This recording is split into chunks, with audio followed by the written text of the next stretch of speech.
नमस्कार, मैं भावना ठाकुर और आप देख रहे हैं कोहराम लाइव। किसी शायर ने कहा है, अगर जिंदगी खुदा की रहमत है तो जीना इस कदर दुश्वार क्यों है। आओ उसे भी आज सूली पर चढ़ा दे, गरीब है तो खुददार क्यों। जिंदगी से थक हार और ऊब सी गई थी रिम्स की मेडिकल छात्रा इंदु मणि हेम्ब्रम। तब उसने कविता और साहित्य को चुना।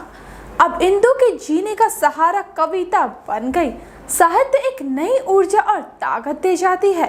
इंदु की कविता का शीर्षक भी आज जिंदगी था। उसकी कविता पर खूब तालियां बजी, वहीं खूब वाहवाही बटोरी। मौका था साहित्य 24 द्वारा हीनू के यूनाइटेड क्लब के बिहारी मंडप में आयोजित पोएट कॉन्वेंशन का। कविता और साहित्य के प्रति रुचि, लगाव, जुड़ाव और गुमनामी के अंधेरे में खो रहे वरिष्ठ साहित्यकारों को एक नई पहचान देने में जुटे इस मंच की अध्यक्ष डॉक्टर आकांक्षा चौधरी ने कहा, भारत की माटी से जुड़ी सॉफ्टवेयर इंजीनियर दीप्ति चंद्र की कोशिश है कि साहित्य जिंदा रहे। इसी का नतीजा है कि साहित्य 24 स्कूल कॉलेज के नए नए बच्चों को यह मंच दे सका। साहित्य में रुचि और लगाव रखने वाले दुनिया भर के एनआरआई का मानना है कि कविता और साहित्य है तो देश और घर में जिंदा दिली संभव है। पूरे विश्व के एनआरआई को एक धागे में पिरोने का काम दीप्ति चंद्र कर रही है।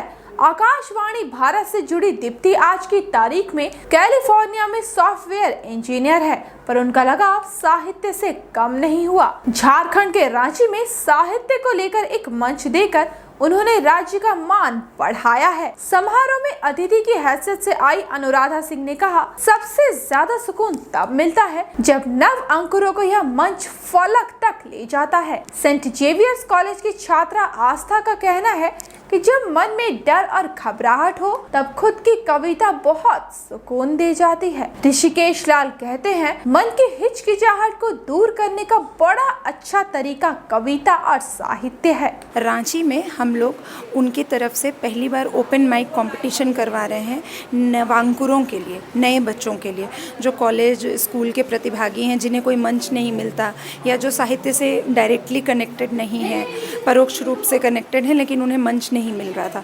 तो हमने एक ऑफलाइन प्रतियोगिता करवाई थी जिसमें बहुत सारे बच्चों ने अपनी रचनाएं भेजी। उसका थीम था ज़िंदगी और उस थीम के तहत बहुत सारे प्रतिभागी चुनकर आए। उनको हमने निःशुल्क आज के लिए ऑफलाइन प्रतियोगिता में निमंत्रित किया है। यहाँ भी एक प्रतियोगिता रखी गई है जो साहित्य 24 रांची जिला इकाई के द्वारा संयोजित की जा रही है। कविता का शीर्षक था ज़िंदगी।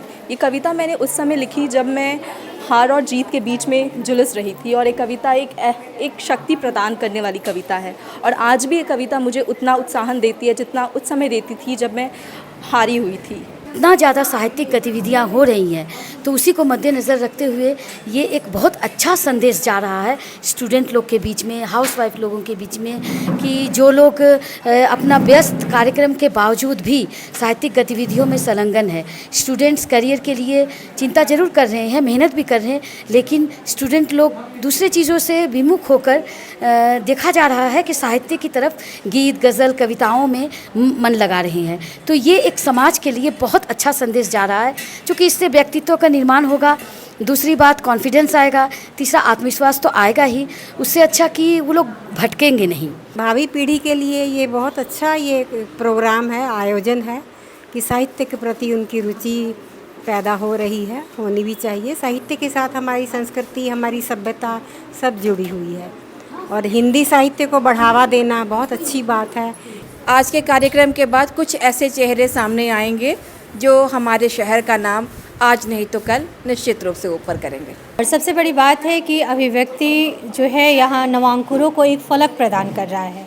साहित्य 24 जिसका मकसद ही है नवांकुरों को फलक प्रदान करना और वरिष्ठ साहित्यकारों को जो गुमनामी के अंधेरे में खो गए हैं उनको फिर से एक नई पहचान देना।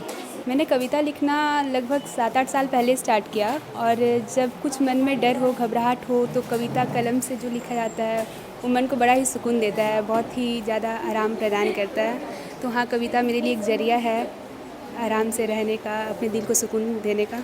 कला संस्कृति छोटे छोटे बच्चों को जोड़ने का ये बहुत अच्छा माध्यम है, क्योंकि मंच पर हम खड़े होने से डरते हैं और इस तरह का मंच बच्चों को मिले तो बहुत ही कारगर होगा। कोहराम लाइव के लिए सीनियर जर्नलिस्ट संजय कबरदार के साथ प्रीति चौधरी की रिपोर्ट।